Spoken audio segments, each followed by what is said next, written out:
우리나라 곳곳에는 아이들의 영어 체험 학습과 교육을 위해 만든 영어 마을이 존재합니다.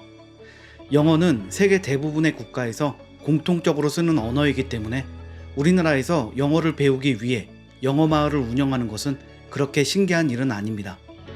그런데 미국에서 한국어를 배우기 위한 한국어 마을이 운영되고 있다는 사실 알고 계셨나요?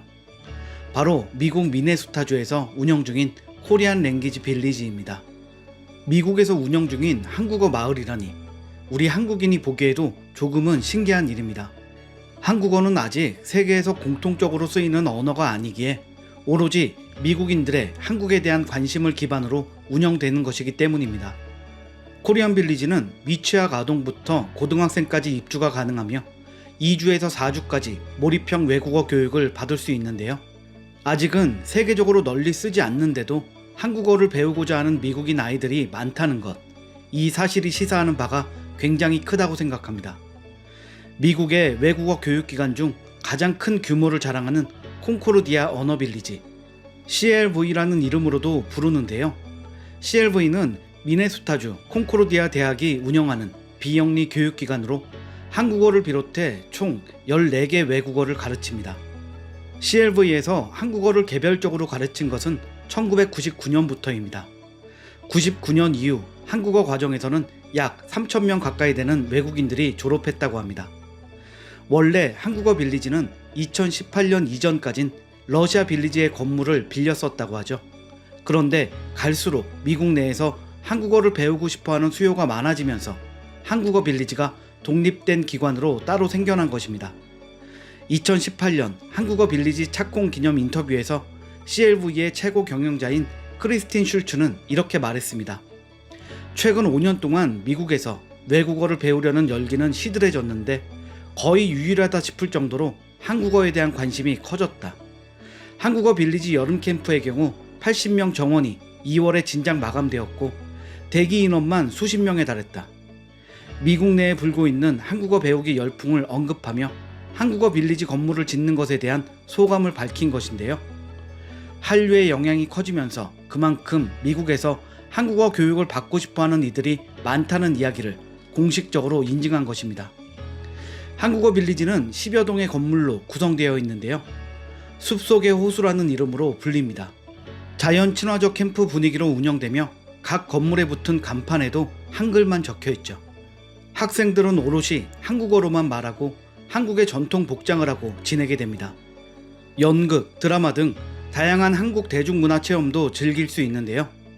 한류의 영향력이 사상 최고조에 달한 시점이니 한국어에 대한 수요가 폭발하여 대기자들이 애타게 자신의 차례를 기다릴 만도 한 것 같습니다.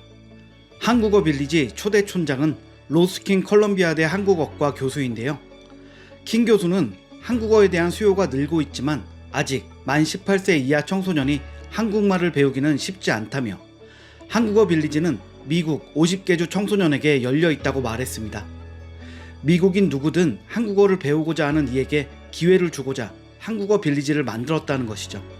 그는 4주간의 캠프를 거친 학생 중 상당수는 대학에서 한국어를 전공하고 미국 내 한국 전문가로 성장할 것이라고 생각한다 라며 한국어 빌리지는 이런 인재를 키우는 파이프라인이 될 것이다 라고 최종적인 목표를 밝혔습니다. 단순히 한국에 대한 흥미나 취미 활동에서 끝나는 것이 아니라 미국과 한국의 원활한 교류와 미래를 위한 인재들을 키워내는 것이라는 설명입니다.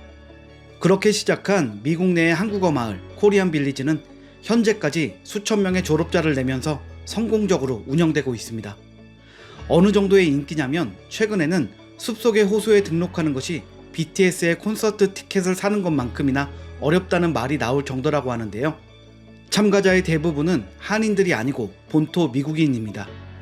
미국 스탠퍼드대 동아시아 언어문화학부 교수이자 2014년부터 한국어 빌리지 촌장을 맡아서 운영 중인 다프나 주르 교수는 요즘엔 유튜브 등으로 미리 한국어를 독학해서 오는 학생들이 많아서 교육 커리큘럼 수준을 높여야 할 상황입니다 라고 전했습니다.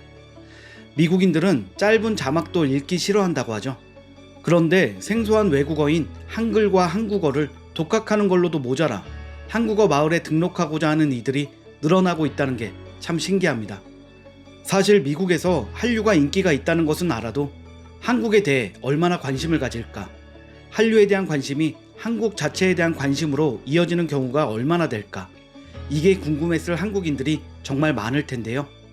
한국어 빌리지의 성공적인 운영과 나날이 높아지는 인기를 보면 한국이라는 나라의 국가 브랜드 가치 자체가 높아지고 있다는 뉴스들이 과장이 아니라 사실이라는 것을 알 수 있습니다.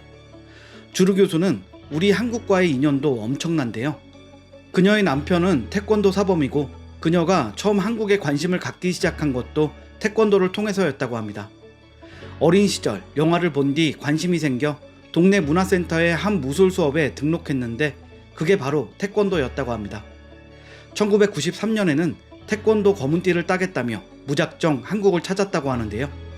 한국에서 10개월간 어학연수를 마친 후 대학에 진학했는데 당시엔 한국어 전공이 없어서 배우지 못했지만 대학을 졸업하고도 자꾸 한국이 생각나고 그리웠다고 합니다. 결국 1997년 다시 한국에 들어와 1년 6개월간 어학연수 최고급 과정을 마쳤고 캐나다 컬럼비아 대학 대학원에 진학해서 한국 문학을 공부했습니다. 박사 과정 중이던 2002년에는 한국에서 한국인 태권도 사범을 만나 결혼까지 했습니다. 당연하게도 부부의 아들 또한 숲속의 호수에서 한국어 교육을 거쳤는데요. 주루 교수는 아들의 한국어 실력은 아직은 나보다 못해요 라고 말하면서 내가 대학도 안 가고 한국에서 태권도를 배운다고 할 때 엄마의 속을 많이 썩였는데 요즘 아들한테 그대로 당하고 있습니다 라는 재미있는 소식도 전했습니다. 미국인 가정에서 한국 사랑이 대대로 이어지는 모습이 신기하면서도 보기 좋은 것 같습니다. 어린 시절과 대학과 결혼까지 주루 교수의 일생 모든 순간에는 한국이 있었습니다. 주루 교수와 숲속의 호수를 연결해준 것도 태권도인데요. 2000년에 숲속의 호수에서 태권도를 가르치는 사범으로 합류한 뒤 현재는 숲속의 호수의 촌장까지 맡고 있습니다.